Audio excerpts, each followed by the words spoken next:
Indonesia, a critically endangered Sumatran rhino gives rare birth to a male calf. Campus National Park says the newly born calf is a new addition to the Sumatran rhino herd of 10. More details on this later in the news. Good evening. I am Ricky Mathay. I am Nina Richie Elago Flores. This is Mata ng Agila International. Now for the headlines.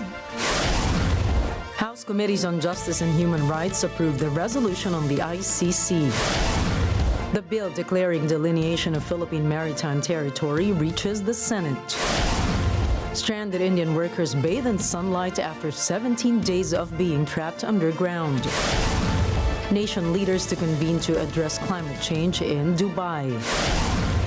And BTS steals the limelight for the 6th time at the Mama Awards.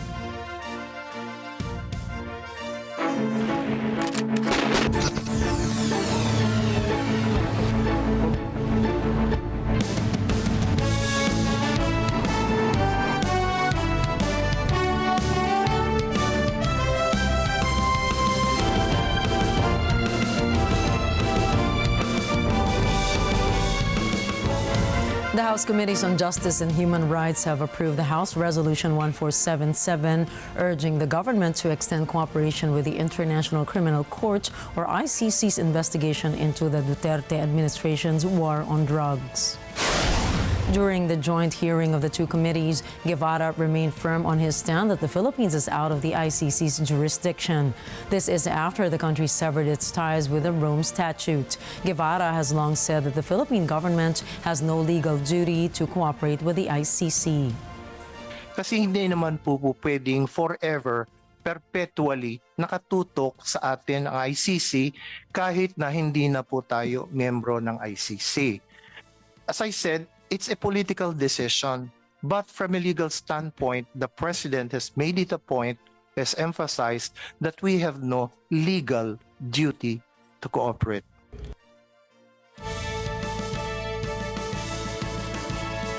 The House of Representatives has ordered to investigate a television network for allegedly spreading fake news against the leadership of the chamber. In a privileged speech, Quezon 2nd District Representative David Suarez condemned the allegation that House Speaker Martin Romualdez spent 1.8 billion pesos on his trips. He also urged the House Committee on Legislative Franchises to investigate the network's franchise and the allegation by an unnamed broadcaster.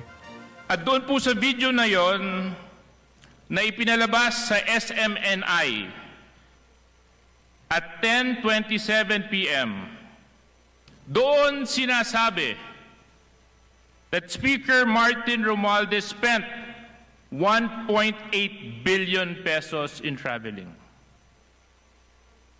Ang tanong, is it true? Ang tanong, totoo ba ito? Did they even care to validate? Did they even care to ask? Did they even care to find out what really is the truth with regards to this matter? Meanwhile, House Secretary General Reginald Velasco has also denounced the report. Velasco said that the allegations intended to deceive the public and destroy the reputation of Speaker Romualdez and the whole House are baseless. He also assured the public that the chamber is committed to serving the country and honestly will continue the mandate that the people have assumed to create laws in favor of the citizens. The House has described the said report of the Mindanao-based broadcast network as false and unfounded. The Senate has approved on the third and final reading the bill containing the proposed national budget of 5.768 trillion pesos for 2024. The 2024 General Appropriations Bill received 21 affirmative votes, 0 negative votes, and 1 abstention.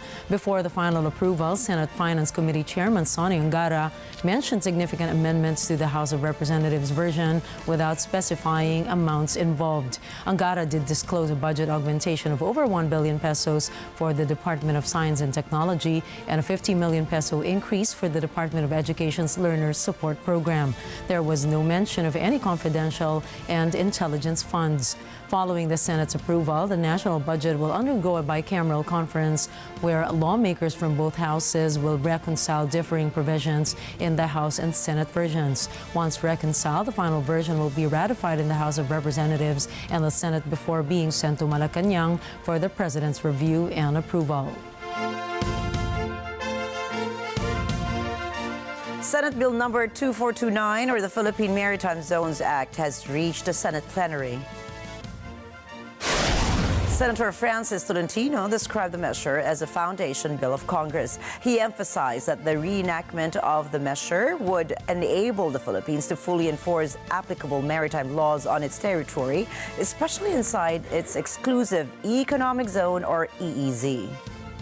It is now time for Congress, particularly the Senate of the Philippines, to stand up for what is ours and take this fundamental step in ensuring that our national interests in Philippine waters are protected by passing this law that will govern the seas and resources of the Philippines for generations to come. Tolentino also stressed that the clear presentation of the maritime boundaries of the country would help relevant government institutions in gathering ocean resources and maritime spaces, this in developing the country's blue economy potential. The blue economy is used to describe the economic activities concerned to oceans and seas. Meanwhile, Senators Ronald De La Rosa and Ramon Revilla reaffirmed the importance of the bill. De La Rosa described SB 2492 as the lifeline of the country. Revilla, on his part, said the measure would help the country assert its territories during maritime security threats. Under the SB 2492, a general delineation of the maritime zones under the sovereignty of the Philippines is declared. These include specified sea lanes, air routes, and natural resources with the country's EEZ. The Department of Health has stated that there is no evidence of novel pathogens or a new infectious disease, despite reports of a surge in respiratory illnesses among children in northern China since mid-October this year. Citing information from the China National Health Commission, the DOH explained that the rise in respiratory illnesses is attributed to the relaxation of COVID-19 restrictions and the onset of the cold season. Chinese officials confirmed that an increase in cases of Mycoplasma pneumoniae among children. This common infection typically affects younger children, leading to non-specific symptoms such as low-grade fever, tiredness, and headache. The DOH still advised that the public, particularly vulnerable individuals, continue using masks for added safety, acknowledging the importance of preventive measures. In other news, the Commission on Elections, or COMELEC, has decided to disqualify technology provider Smartmatic from participating in all procurements. COMELEC Chairperson George Garcia made this announcement following the weekly on-bank session.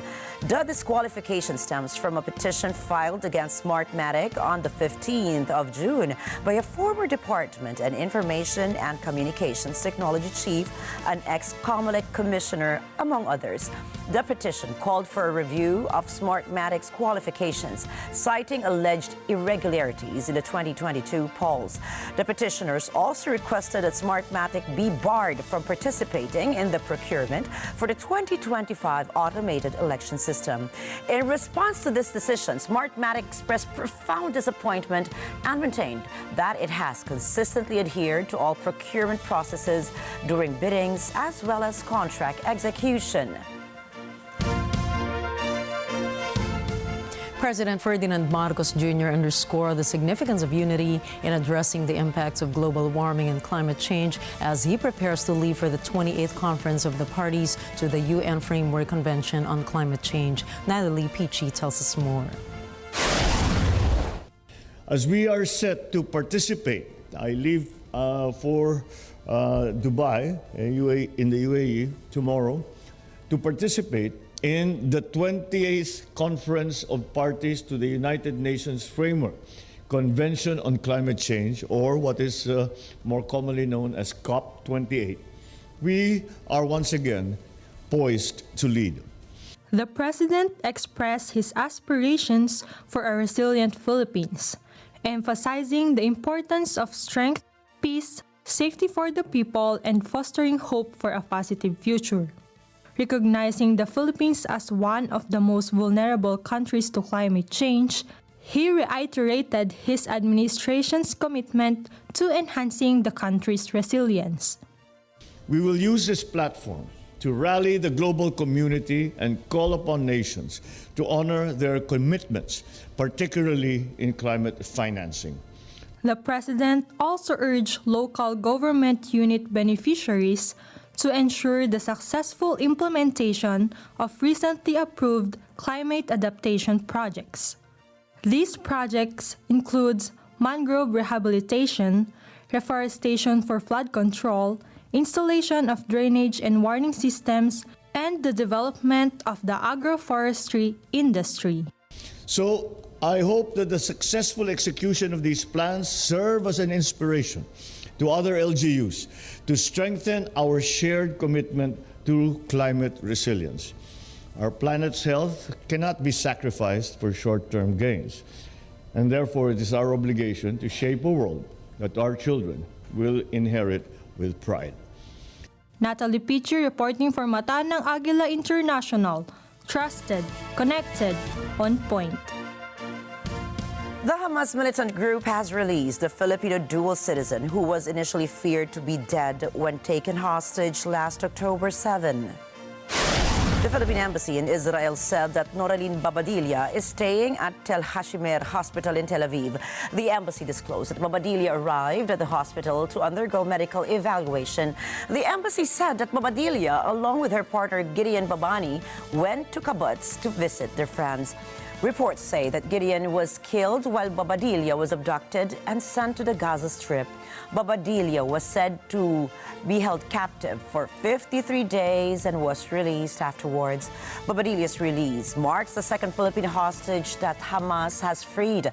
Meanwhile, Israel's government has vowed to provide financial assistance to Babadilla as a victim of terrorism.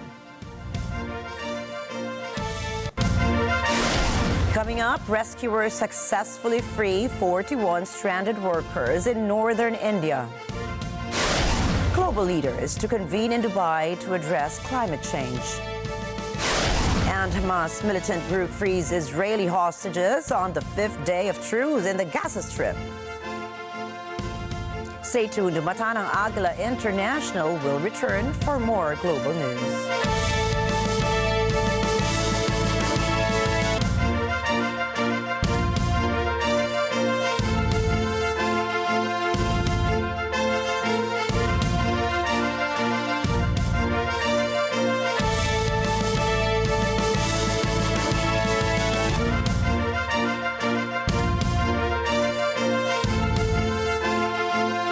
This portion is brought to you by 318 Automart. Sa buhay, minsan lang dumating ang taong masasabi mong tunay na kaibigan. Yep! At kapag siya'y natagpuan na, huwag mo nang pakawalan. Ang tunay na kaibigan, laging nandyan kahit kailan. Handang gawin ang lahat, maging happy ka lang. Gagawin ang Afro-Fang! Para sa'yo, para sa pamilya, at para sa bayan. Tulad na lang ng inyong mga bagong kaibigan. Tuwing umaga, Love! Tunipet And everything! Lunes hanggang Biyernes, 6:30 ng umaga sa Net 25! Let's get there! Love Tunipet and everything! Tunipet and everything! Love Tunipet! Love Tunipet and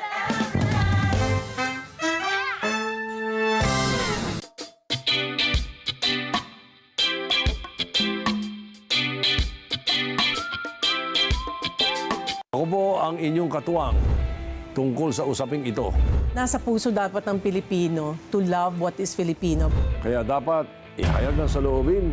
Kahit gaano kasi karami yung doktor natin, ay kung may bayad din, baliwala din. Paano makakabili ang Pilipino ng bigas? Himayin ang hinaing. Gaano karaming pera bang kailangan mo para maging masaya ka? Alamin ang pwedeng gawin. So I think the lesson is, pag may fake news, i-correct ka agad ng people concerned. Sagutin mo agad.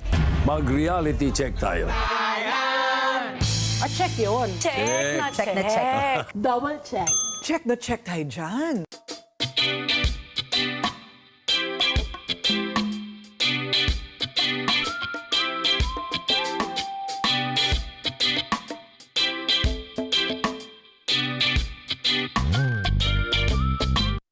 This portion is brought to you by Robic Builders.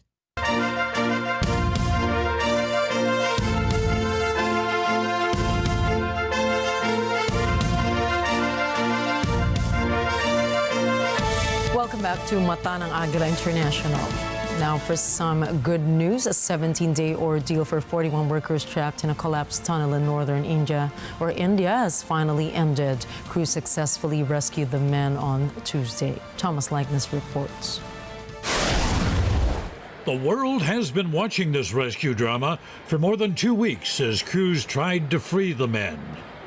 Finally, success. This is the scene Tuesday. Government officials greeted the workers as they emerged from the tunnel, draping them with flower garlands. Weary relatives, many who had been keeping a vigil for a couple of weeks, celebrated as news spread that the men were okay. India Prime Minister Narendra Modi spoke with some of the workers, and he says their courage and patience are an inspiration to everyone. Before facing the crowds, doctors examined the men at a makeshift facility set up at the tunnel entrance. Waiting ambulances whisked the men away to hospitals. The rescue has not been easy. Crews suffered multiple setbacks as they tried to dig through the debris from the collapse. In the final stretch, rescuers used hand tools to dig through the rock. Rescuers managed to drive 57 meters of steel pipe through the rubble from the collapsed tunnel, allowing the men to be hauled out one by one on a wheeled stretcher. The men had been imprisoned in the tunnel since November 12th after a landslide caused part of it to collapse during a shift change. Remarkably, no one died or suffered serious injuries. Thomas I. Likeness from Mata ng Agila International. Trusted, connected, on point. Saudi Arabia has won the right to host the 2030 World Expo. The Middle Eastern kingdom defeated rival bids from Italy and South Korea and overcame objections from many rights groups. Emily Capilita-Roja has the details. In the capital of Riyadh, people took to the streets in celebration. Officials treated the crowd to a drone show and fireworks. The World Fair is a months-long event that attracts millions of visitors.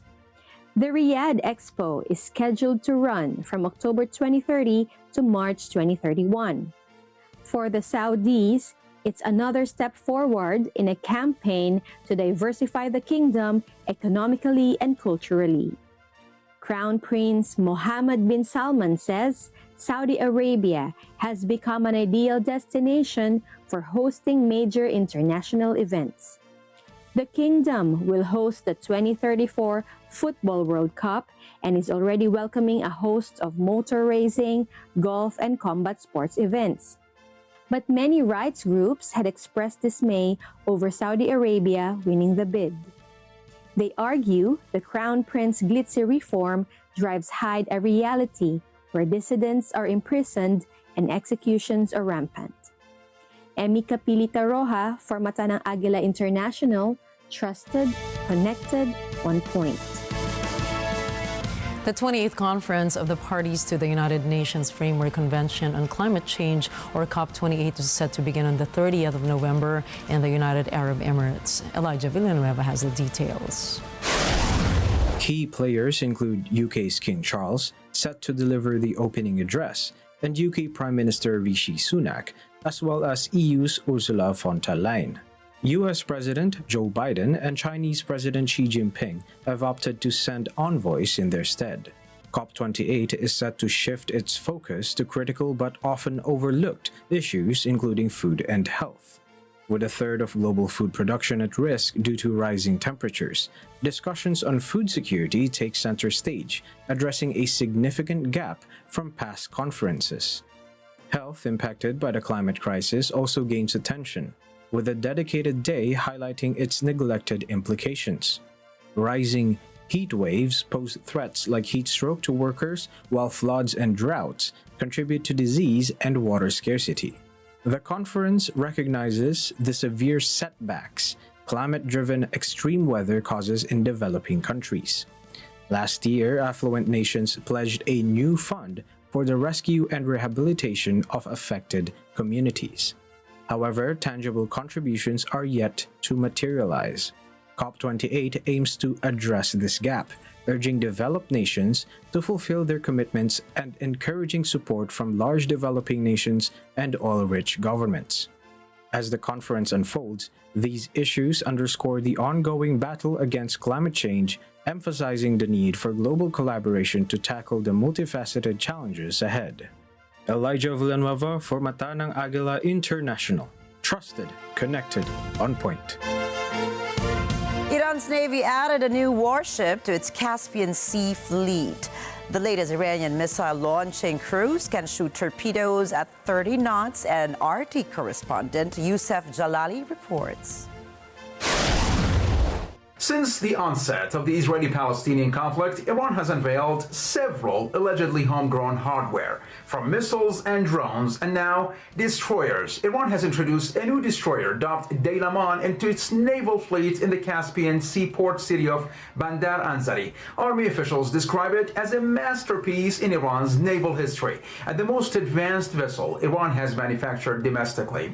It is the latest of the Moj-class destroyers, which is equipped with various types of domestically manufactured defense systems and equipment. It has the capability to navigate for a long time, search, discover, identify, monitor, and confront, and if necessary, repel any air, surface, and subsurface threats. Daylaman is also capable of carrying helicopters on its deck. Army officials say it has numerous technological advantages over its predecessors. But what distinguishes Daylaman destroyer from other Moj-class vessels is the use of an advanced radar system known as the Eagle Eye.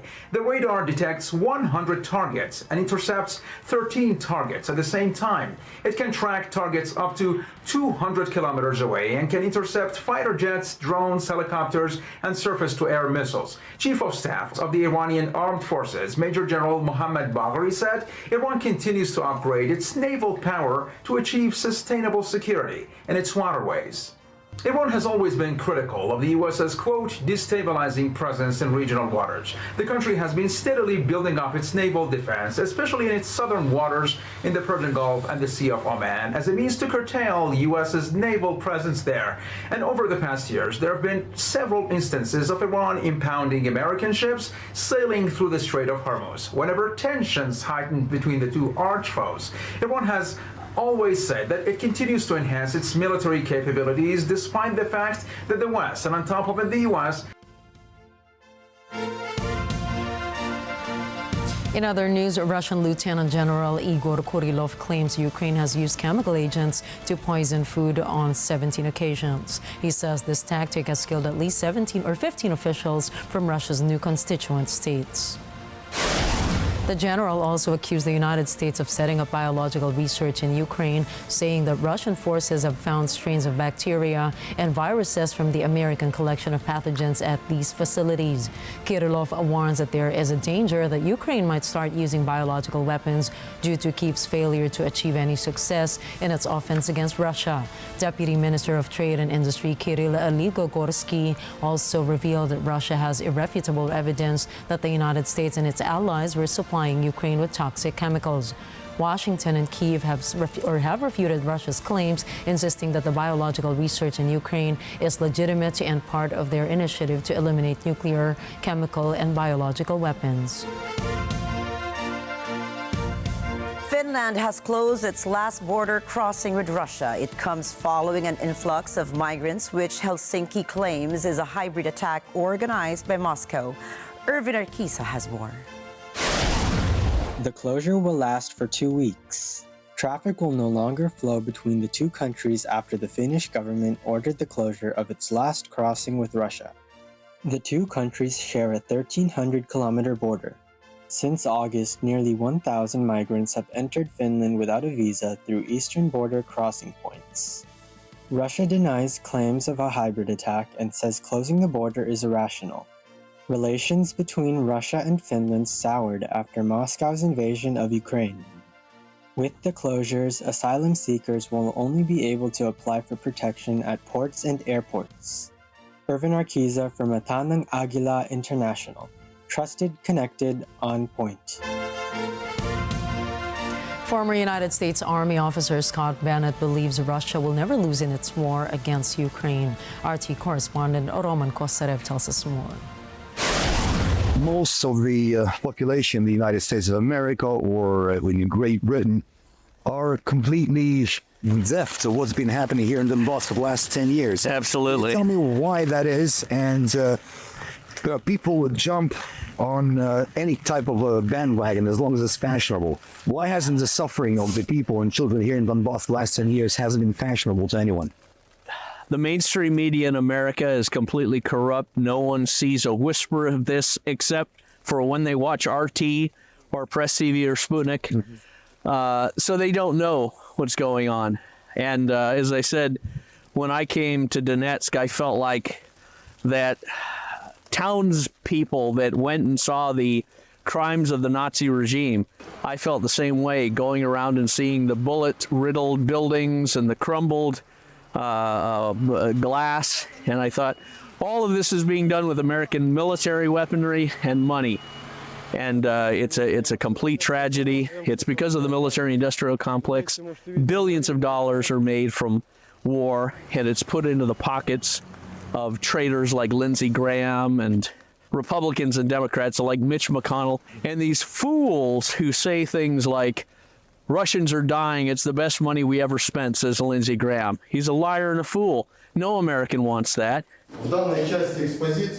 This part of the exhibition displays fragments from an American 155mm caliber seed-type shell. This marking, this 4, marking of the M964 cluster projectile itself, that is, from this 4, we understand that this is precisely made in the USA. When I was in the Army, what's happened in America is the weapons of war have translated into money for the corporations of America that make money off instruments of death and war and suffering. And I know them from my days as an officer. The terrible thing is the devastation of these weapons. They're so heavy, they splinter into 1,000 pieces, and even the smallest sliver moving at Mach 1 goes right through 10 people at the speed of light before they even know they're hit. And one little tiny piece that hits the artery or nicks the artery and the person's dead. When people like Adam Schiff say, we're fighting Russians over there so we don't have to fight them here. It's completely nonsense. No Americans want to fight Russia. In fact, Americans have a kinship and an affection for Russians because they're so similar in temperament and culture, family values, natural law, religion. That's the heart of America, not what we currently see in the civil war that's brewing. So I think we're on the verge of a great awakening, and I think the smartest Americans know that Russia is an ally, not an enemy. And I think everything is going to change over the next couple years. And I'm just impressed with the Russian strength of character to show the world there's a reason Russians fight like Russians. They don't give up, they don't retreat. So it's an honor to be here with them. In other news, Venezuela's President Nicolas Maduro repeats a call to the United States leader Joe Biden to begin a new era of relations between their countries. He also urged Biden to permanently lift economic sanctions on Venezuela. Presidente Joe Biden, desde Caracas, Venezuela. Hoy, 28 de noviembre del año 2023. Venezuela toda, Venezuela entera, por consenso, exige que se levanten de manera permanente y definitiva todas las sanciones contra su economía y que iniciemos un nuevo tiempo, una nueva era de relaciones de respeto, colaboración al máximo nivel entre Estados Unidos y Venezuela. Estamos preparados, estamos listos, lo queremos. Maduro broke relations with the United States in January 2019 when Washington recognized Juan Guaido as interim president of Venezuela. White House supported Guaido after Maduro's re-election in 2018 was considered a fraud. In the United States, Hunter Biden offered to testify publicly before the Congress impeachment inquiry into his father, United States President Joe Biden's administration. House Republicans subpoenaed Biden to appear before the panel in a closed-door interview on December 13. But Hunter criticized the subpoena's request for closed-door testimony, saying it can be manipulated. Hunter's lawyer called the inquiry as a fishing expedition. But Representative James Comer of Kentucky argued that they expect full cooperation with their original demand for a deposition. Republicans of the House Oversight Committee launched an impeachment probe of Biden in September. They allege that Biden and his family illegally traded access to Biden's office when he was vice president. The probe also focuses on the relations between the business dealings of Hunter and his father's previous office. The White House denies such allegations, asserting it is a political drive against the president's campaign for next year's elections. Sierra Leone's government says Sunday's attacks by gunmen on several institutions in the capital likely amounted to a failed attempted coup. The violence left 21 people dead. Anna Kui has more. Deadly clashes Sunday began with an attack on a military base in Freetown. Residents awoke to the sound of gunfire and explosions. The trouble lasted for several hours. As well, armed assailants stormed the central prison and several police stations in the capital. More than 2,200 prisoners escaped. Police have managed to recapture only 124 of the fugitives. Of the 21 people killed, 14 of them were soldiers. William Faye Salu of the Sierra Leone Police says they're still trying to identify all of the players in the coup attempt. Somebody asked what, for now, if we can pinpoint ringleaders. I want to say precisely it's much too early. As it is, we get 13 hours left and 1 civilian in custody. Sierra Leone experienced a political crisis after elections in June, the results of which the main opposition disputed. Anna Kui from Agila International, trusted, connected, on point. 10 Israeli women, including a 17-year-old girl, have been released Tuesday by Gaza militants. This on the 5th day of a truce in fighting between Hamas and Israel. Kim Oria tells us more. What you see on your screen is the second helicopter with released hostages on board arriving at Sheba Medical Center in Ramat Gan near Tel Aviv. The release of the Israeli group, as well as 2 Thai nationals, brings the total number of freed hostages to 86. This from around 240 people taken to the Gaza Strip after Hamas's unprecedented October 7 attacks on Israel. Tuesday's release in Gaza was followed by the freeing of 30 Palestinian prisoners held in Israeli jails, all under the terms of an extended truce between Israel and Hamas. Adding to the 60 Israeli hostages who have been released since fighting paused on Friday, 19 Thais, a Filipino, and a Russian Israeli have also been freed. That release, however, is not part of the agreement. 5 hostages were also released in October before the truce. One of them was rescued in an Israeli military operation. Kimi Oria from Atanang Agila International, trusted, connected, on point.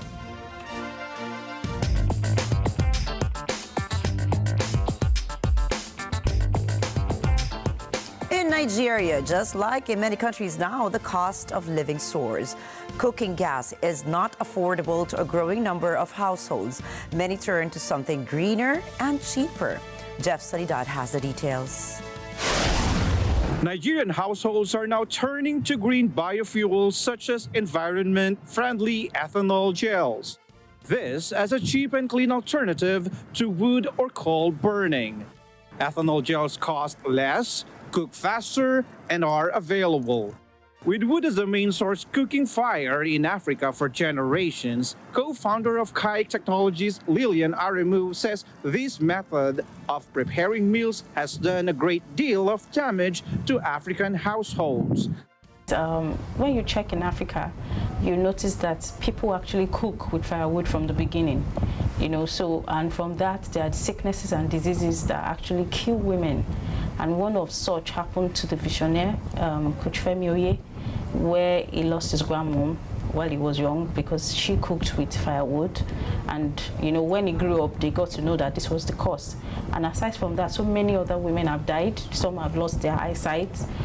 Children have died too. RMO says the kite stove and biofuel gel rid homes of the harmful way of cooking. She says biofuel made from biomass waste is totally clean and safe for human health and the environment. Environmental expert Falauni Omuna says biofuel does not only cost less, but it also helps reduce the carbon footprint of Nigerian households. We have a lot of non-communicable respiratory cardiovascular diseases right now, which is traceable to air pollution. So we call it household air pollution. So switching to a fuel like biofuel, which is renewable, is going to help us reduce the casualties on these health issues, at the same time protecting our environment from carbon emission. Jeff Sinidad for Matanang Agila International, trusted, connected, on point. Up next, 2 Asian volcanoes erupt simultaneously. A Sumatran rhino gives rare birth to a male calf. And SpaceX's Falcon 9 lifts off to deliver another batch of mini satellites into orbit. Matanang Agila International will be back after a short break. Don't go away.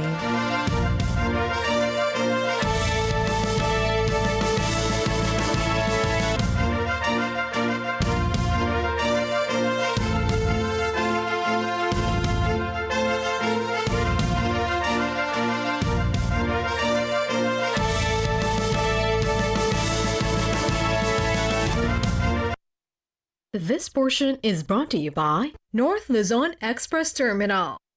Expose, viral at exclusive. Mga reklamo at problema na napapanood at na-post sa social media. Ngayon, aaksyonan na rin ng Responde.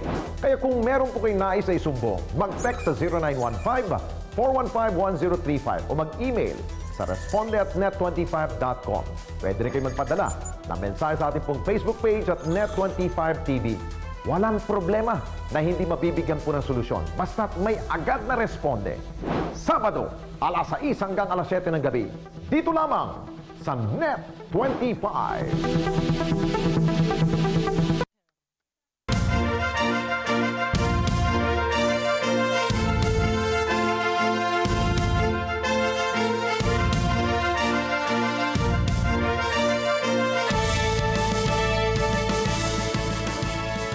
Two significant volcanoes in Asia erupted. Indonesia's Anak Krakatau spewed volcanic ash cloud approximately 1 kilometer high into the sky on Tuesday. Local officials said the eruption lasted for 130 seconds and registered a tremor at a maximum amplitude of 70 millimeters. Meanwhile, authorities are monitoring Japan's Iwo Jima volcano. They said the volcanic eruption could affect air travel and the safety of nearby communities' Nanpo Islands. Sad news, 11 workers have died and another 75 suffered injuries after an elevator at a South African platinum mine failed and plunged about 200 meters. Authorities say it happened at the end of a shift Monday evening. Carlo Valdez reports. Impala Platinum says 14 of the injured workers are in critical condition. All operations at the Rustenburg mine northwest of Johannesburg have been suspended. An investigation is underway. The company says the 3-level elevator had been carrying 86 workers when it unexpectedly reversed direction and dropped back down the shaft. South Africa has the world's deepest mines. Many elevators have a capacity of more than 100 people. While some of the workers suffered severe injuries, most ended up with ankle and leg fractures. Some walked away with minor scratches. The union says the accident raises questions about health and safety issues. It says if the lift had been inspected and maintained regularly, the tragedy could have been avoided. Carlo Valdez for Matanang Agila International, trusted, connected, on point. A Russian teenager is finding out the consequences for criticizing his country's military. 18-year-old Maxim Lipkin has gone on trial in a closed court outside of Moscow. Rose Papa Angeles reports. The teenager faces up to 10 years in prison if convicted of spreading false information about Russia's military. Police arrested him in February shortly after he turned 18. The arrest came after he said he planned to stage a protest in Moscow about the Kremlin's war with Ukraine. According to Lipkin's lawyer, his client made statements that a maternity hospital had been bombed by the Russian military. Moscow denies targeting civilians or hitting non-military installations. Lipkin has publicly denounced Russia's action on multiple occasions and taken part in street protests that erupted in Moscow last February. During a radio interview, he also called Russian President Vladimir Putin a war criminal. Russian authorities have detained, imprisoned, and fined thousands for speaking out against the actions in Ukraine. In several cases, critics have received years-long prison sentences. Rose Papa Angeles from Agila International, trusted, connected, on point. Delilah, Sumatran Rhino, gave birth to a yet-to-be-named male calf, giving hope of being saved from extinction. International Union for Conservation of Nature classified the Sumatran rhino as critically endangered. The Worldwide Fund for Nature estimated the population of Sumatran rhinos to be less than 80 on the Indonesian islands. The male calf weighed 25 kilograms and resided at Cambas National Park. Indonesian Environment and Forestry Minister Siti Nurbaya Bakar noted that the newly born calf was the fifth birth under a semi-wild breeding program at the park. This was a new addition to the Sumatran rhino herd at Cambas, which counted at 10. Wildlife experts treated successful births of the rhinos as rare. They added that poachers cut rhino horns to be illegally traded for traditional Chinese medicine. Meanwhile, Indonesia is also racing to save Javan rhinos, with recorded fewer than 80 alive in the present. Meanwhile, net migration to the UK hit a record high last year, heaping pressure on Conservative Prime Minister Rishi Sunak. Percy Parlare tells us more. UK Prime Minister Rishi Sunak vows to reduce new migrant arrivals. Immigration is long a vexed political issue in Britain. It is set to be a key issue in a general election expected next year. The Office for National Statistics, or ONS, says net migration was 745,000 in 2022. This was higher than previously thought. Net migration is the difference between the number of people arriving in Britain and those leaving. ONS revised the figure upwards by 139,000 from what was already a record when released in May. The Statistics Office cites unexpected patterns in migrant behavior. Sunak has long described regular immigration levels as too high. The government has cracked down on visa applications for dependents of students. It is reportedly mulling raising the minimum salary threshold for work visas. ONS adds that net migration for the year to June 2023 is estimated to drop to 672,000. Study accounts for 40% of non-EU arrivals. Over 30% come for work. ONS attributes the increase to more health and care visas. Britain's National Health Service at present is under pressure to find staff. On top of the record number of legal migrants, Sunak struggles to cut the number of irregular arrivals crossing the channel from northern France on small boats. More than 28,000 have braved the dangerous crossing this year. Percival Parlare for Agila International. Trusted, connected, on point. Libya deports 248 undocumented migrants to their home countries, Niger and Chad. This in a joint effort by rival administrations in the war-torn country. Bruce Balmeo has more. An official with Tripoli's government agency against clandestine migration says 120 Nigerians had left Libya for Niamey. This in coordination with the UN's International Organization for Migration, or IOM. The official adds that with assistance from Libya's eastern-based authorities, 128 migrants would be taken to the border with Chad. The North African country has become a hub for tens of thousands of migrants seeking to reach Europe by sea every year. A great number of these migrants often fall into the hands of trafficking gangs that extort them for money. IOM figures show that more than 700,000 migrants were present on Libyan territory between May and June of this year. They were mostly from Niger and Egypt. The Libyan Interior Minister on Monday met in Tripoli with an IOM official in a push to establish a mechanism that would facilitate the repatriation of irregular migrants. Bruce Bameo for Mata ng Agila International, trusted, connected, on point.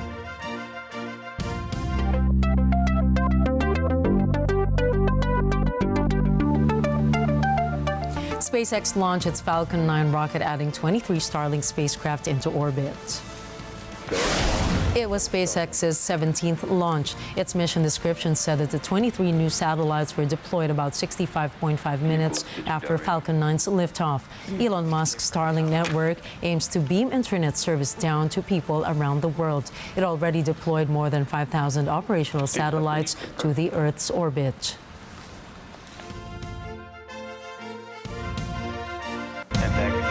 Coming right up, find out why a customer files a lawsuit against fast food chain Chopped.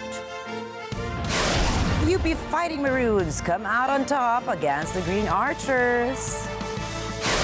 And find out who's the worldwide icon of the year at the 2023 Mama Awards. Catch more news and sports and entertainment when we return.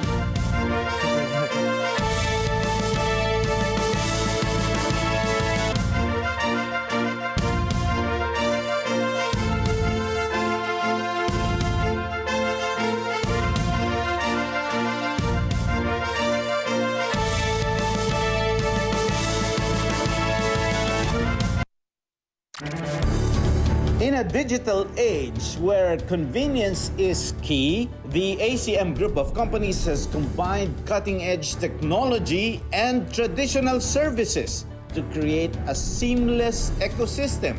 Learn more about convenient bill payments, banking, food delivery, and so much more.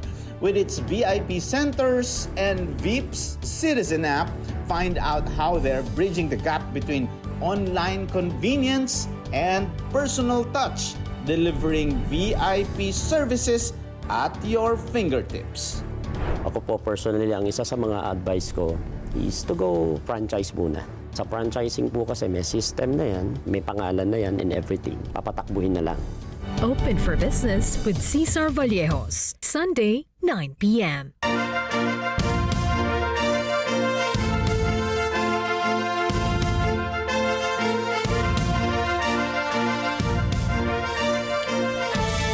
A customer from Connecticut has filed a lawsuit against the fast food chain Chopped over a salad that she says contained a piece of a human finger. A lawsuit was filed by Allison Coetzee of Greenwich, Connecticut. The customer alleges that she bought a salad at a Chopped location in Mount Kisco, New York, back in April and realized while eating it that she was chewing on a portion of a human finger that had been mixed into and made a part of the salad. In the lawsuit, the complainant said that she suffered shock, panic attacks, migraine, cognitive impairment, and other symptoms due to the contaminated salad. According to the suit, a manager at the restaurant did accidentally a piece of her left pointer finger while chopping arugula, but it was served to customers. Westchester County Health Department records show that Chopped was fined $900. The complainant is seeking unspecified monetary damages.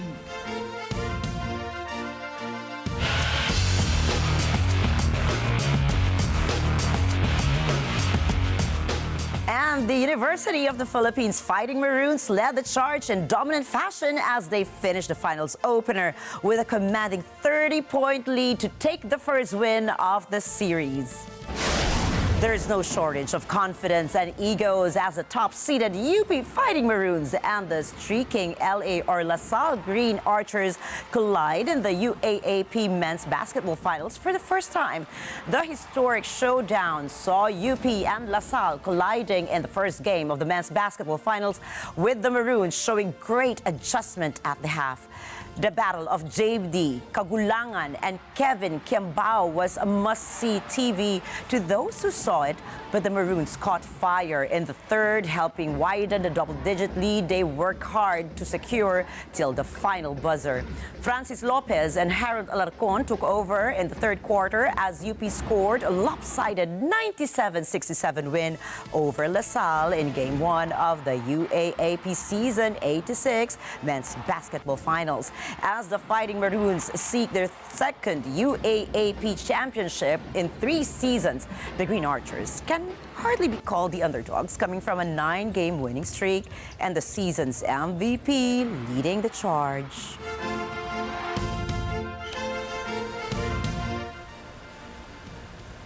Chinese social media is in mourning following the peaceful passing of billionaire investor Charlie Munger, the vice chairman of Berkshire Hathaway and right hand of Warren Buffett. Munger, who died in a California hospital on Tuesday morning, was known for his positive views on China, remaining a staunch supporter despite the country's recent economic challenges. Tens of thousands of social media users in China have been sharing Munger's insightful quotes on life, markets, and business since his death. On Weibo, the Chinese equivalent of Twitter, Munger's demise has generated 32,000 posts and garnered a staggering 340 million views.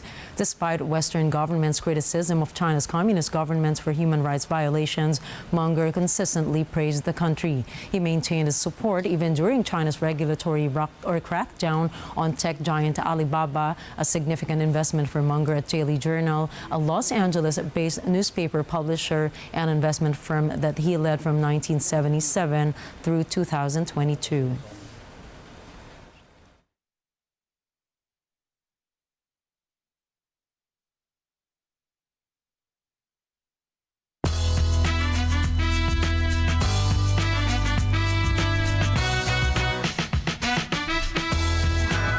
In the entertainment world, K-pop boy group BTS has won the Worldwide Icon of the Year for the 6th consecutive at the Mama Awards. Catherine Ortula reports. K-pop megastars BTS clinched the Samsung Galaxy Worldwide Icon of the Year at the 2023 Mama Awards, stealing the spotlight at the Tokyo Dome. The septet's victory in this premier category, alongside Artist, Song, and Album of the Year, marked their 6th consecutive win since 2018. Chapter 1 of the event celebrated a diverse array of winners, including Tomorrow X Together, Zero Base One, and Hypen, Lim Young Won, At Ease, NCT Dream, Stray Kids, 17, and Twice, jointly honored with the Worldwide Fans' Choice Award. TVXQ, commemorating their 20th anniversary, snagged the Inspiring Achievement Award, acknowledging their legendary influence on the industry. The stage came alive with performances by iconic K-pop stars like Jeon So-mi and groups like 17, Treasure, and Le Seraphim, captivating the audience with their chart-topping hits. For entertainment, Catherine Ortula for Mata ng Agila International. Trusted, connected, on point. And before we send you off this Wednesday night, here's our quote from American former football coach Lou Holtz. Your talent determines what you can do. Your motivation determines how much you're willing to do. Your attitude determines how well you do it. And, you know, Ricky, talent is something that each of us is given and given abundantly. And I believe that motivation and attitude are needed. Motivation is supplied by outside influences. That's for me. But attitude is that strong result that you have inside of you that keeps you moving and achieving things. And as they say, as some wise men say, you know, you can have like the best abilities in the world, but your attitude determines everything and the outcome as well. You can always upskill, but your attitude is the same. You know, it's you're not going to go anywhere. Definitely. And that's a wrap for tonight's news. Catch the latest updates on our social media channels. I am Rica Matay. I am Nina Richie Elago Flores. This is Mata ng Agila International, trusted, connected, on point.